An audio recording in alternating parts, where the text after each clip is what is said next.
maybe the only way to do this is just do like a quick 5 minute. This is a challenge. Some topics for YouTube are very difficult, and the J.K. Rowling stuff is this, and the next video is also kind of this topic. This BLT stuff is really in the news now, and it's kind of weird to talk about it on YouTube because they have no chill. Wow, that is an old meme. So click the links for Odyssey, Bit Chute, or join the Telegram support channel and the various other means through Coffee and Subscribestar. So Transtastic Video Games. This guy, what's the meme of the guy with the dimple chin? He just says, some long left-wing meme, and he just says no, or the blonde guy who just says yes. Those are great. The right really can meme, and the left, it's like if I was on the left and they try to do left-wing memes, and there's even a Twitter account that laughs at left-wing memes, I would just concede the argument. My counter-argument would be like, well, our ideas are more nuanced and convoluted, and it takes a little bit more explaining to get to the point. It's like, I obviously disagree with that because I think their ideas are irrational and based on they start with a conclusion, they argue a conclusion, they conclude the conclusion. But at least if I was them, I would concede the point. Like, yes, we got to stop with left-wing memes because it's just everyone laughs at them. It's like, I'm not reading all that nonsense. You just start with, well, if XX is XY, it's like, yeah, but right, your premise, your supposition right from the start is wrong. It's like everything that follows is going to be crap because you're building a house made out of spaghetti. Anyway, so this guy says, if you're going to play this game, stop bending yourself into this Gordian pretzel trying to find a way to explain or justify doing it. Have the conviction, just say, transphobia is not a deal breaker. Challenge accepted, buddy. Challenge accepted, Ashley Cooper, Ashley, challenge accepted. Is it real? Is it like, is it real? Does it actually exist? Can you be phobic to something that just seems to be like I don't know, kind of a fad? It's not a phase. It's not a phase, Dad. I think it is a phase. I think you're going to grow out of it. Like people grew out of those Michael Jackson jackets back in the 80s. So, Transtastic Video Games. How I started. J.K. Rowling wrote some books 20-odd years ago. It was Star Wars came out, then J.K. Rowling, and then Lord of the Rings. All those three projects all came out at the same time. All of them were hugely popular. But J.K. Rowling had 7 books in series, so people had to wait, I don't know, a year for the books, I think, to come out. I think probably even before it was finished, they started making the movie because they realized, like, this is, like, the books themselves were $100 million properties. And then you look at the movies, like, okay, this is going to be in the billions of dollars. And it very much was. Kids were way, way on board with Harry Potter.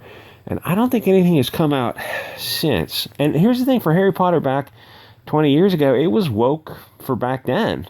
You know, it was an eclectic mix of people. But the thing is, you never woke enough. You just keep moving left. Unless you're actively trying to move right.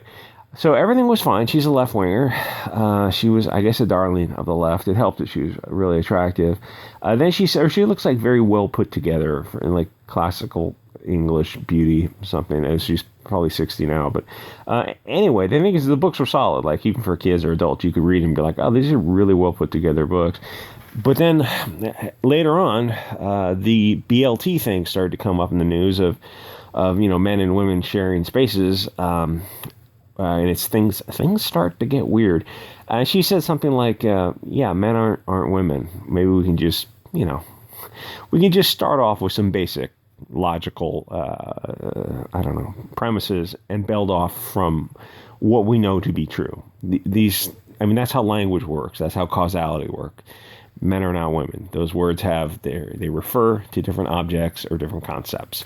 You can try to argue yourself in a knot for that one, but you're not ultimately going to be successful because if you were to be successful, then you're saying you don't want to live in a world where language has any permanence whatsoever. Yes, language evolves over time organically. You're saying you want to evolve language from user to user, which means you have a house of Babel where one side says, okay, well, we are using these definitions of these words that we've come to mean, and you guys are using a different definition. So we all have to just accept that when we use these words, we have our meaning and you have your meaning. It's like, why don't you just create a new word to describe something new, which they tried. That's where you He created these words from borrowing from chemistry and physics, is cis and trans. And there's more to it than that, but that's the polite way of saying it. So she said that men are not women, and the 12 angry Twitter psychos, which on Twitter, I don't know, maybe is 100,000 people, kids, cat ladies, soy boys, and like, are these sincerely held ideological convictions for these people on Twitter, or are they just trying to get some dopamine? I don't know. I suspect it's mostly dopamine, and these aren't really sincere beliefs about. You really want to die on the hill that in XX is XY. It's like, not in this universe. That's not how causality works. That's not how language works. And Twitter, to be fair, is mostly a collection of mentally ill people who need Jesus and Prozac. Because if saying XX is not XY, I mean, it's like, would you construct a mathematical system with changing constants? It's like, well, you're not going to be able to, you can't build anything. Yes, you could, but it wouldn't make sense. I mean, you can't teach any rules, you can't extrapolate from it, you can't do anything with it. It's just a bunch of, it's a jigsaw puzzle where the pieces will never fit together to build the whole. You can't do anything with it if words don't have meaning. It's like, yes, but okay, but you can feel all you want. It doesn't actually do anything. You can't go anywhere with these feelings. You can't ever build anything if numbers don't have meanings. So what happened with the T and the BLT is they built this house of cards on sand, and then they get super offended when you say, it's a house of cards on sand, and it's getting a little shaky. As they start with this false premise, but then they continue to build new additions onto this house of cards. And, eventually it's going to come crashing down. But until then, the pendulum starts swinging back. And then at that point, that's going to, it's like civilization just keeps repeating little pieces of its history. And obviously the pendulum for this is getting pretty far out now. So when it comes back, it's going to have some momentum and inertia behind it. All those physics terms, like those words have meaning. Everything has meanings. You're not able to do anything if you can't actually define words and where we have a common definition of things. So things are going to get weird, probably starting pretty soon. Like you see now with the sporting issues with, I think, Penn State, which is funny because it causes a split within the feminist left, which is, always laugh at feminists. And the thing is the sporting thing is like there was a bicycle racers, track and field, that was all in the news over the past 5 years, but it's a swimmer who's really getting a bunch of attention. I'm not exactly sure why. I'm not sure why this is. Maybe people are just finally getting fed up with this, and or maybe it's because you've got a naked man in the ladies' room, and people are like, yeah, his genitals are just flopping around. It's like maybe we've gone too far. We never asked if we should go down this path. So eventually you could just have open teams, is what, like, people who don't know anything about sports, these mostly cat women and soy boys who really don't have the first clue. They go my girlfriend's stronger than me, or I go jogging with my girlfriend, she can jog me into the ground or outlift me or something like yeah, but you're not an elite athlete. You're just a soy boy, and your girlfriend is probably pretty fit. I don't know if she's elite, but like if you're just an average person, it's like, no, you're not going to compete with an elite female athlete, but elite male athletes do compete with them, and it's not a competition. It's like, oh, the women should just train harder. Yeah, they should just, oh, you're short, and get in the gym and start lifting. So if this concept of open teams is friggin' hysterical. If you didn't have any sexual divisions, you just try out, and if you're good enough, you make the team. And I'm totally for that. That's great. Let's see what happens. But since there's no male and female overlap at the elite level, yes, your girlfriend may be able to outride you on her bicycle, but neither one of you guys is, or you're not an elite athlete, she might be. But at the elite level, there's no overlap. The Venn diagram for whatever physical sports. There's no overlap, and weird even for some cognitive sports too, like chess. I think men tend to dominate chess for some reason. It's just because different people are different. They have different games, more analytical type of structure. So which is great because women will lose their scholarships in college. But, they should probably be busy with the kids anyway. Or as Twitter says, they should train harder and grow their lung capacity. So that's the difference. Like, yes, you can exercise harder, but people don't seem to understand at the elite level of athletes that both the males and females are training as hard as they can. And there's still no overlap. So the women can't simply gain denser muscle connections because the men are doing the exact same training. So they are maxed out. If you're talking about natural capacity, they're both maxed out. You can't just grow your lung capacity. There's a different volume capacity for male and female lungs.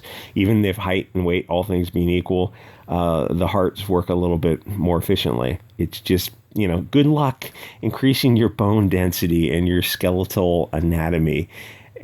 Those are immutable. You're not able to change your skeletal structure. Every cell of your body is male or female. The thing is, the college girls are probably left-wingers anyway, so if you want to crush their hopes and dreams and laugh about it, it's kind of hard not to laugh at that a little bit. The thing is, eventually, it came out incredibly harsh. Eventually, women's sports is going to be, if there's money in it, it's going to be taken over by some nefarious characters. Because there's a social contract, but it's these unspoken rules only work in a society of like a nation, a real nation. And what we have now, we just live in an economic zone of a bunch of different people, a bunch of different little tribes. So there is no social contract now. It's the morality is just simple what a court determines it to be. So it's a very unstable society right now. It is like society's in a very, very tricksy position. So like with a bike race, if you had 1,000 people, you could have an open competition for sure. But then the gold, the silver, the bronze would all be men every year, every time, because there's no biological overlap. If 500 women, 500 men compete, yes, the best of the women might overlap the worst of the men, but the best of the women won't approach the best of the men just because of biological differences. Men are made for movement in a different way, and women are made for carrying and breastfeeding babies, which seems to be horrifically triggering to somebody. It's like you can't really argue with like 500 million years of sexual dimorphism. So these istaphobic words, they're not real. They're just control terms. They're like some Scientologist or Marxist just trying to, or some Saul Alinsky or the Frankfurt School. These are manipulators. These are power and control terms meant to brainwash you, to propagandize you, to manipulate you, to compel behavior that is illogical right from the start. So, a lot of us just reject the entire concept because the root of these ideas don't refer to something real. Can you hate something that is imaginary? Are we phobic of something that can't actually exist? You guys just hate faster than light travel. How? It doesn't exist. You guys hate violations of causality.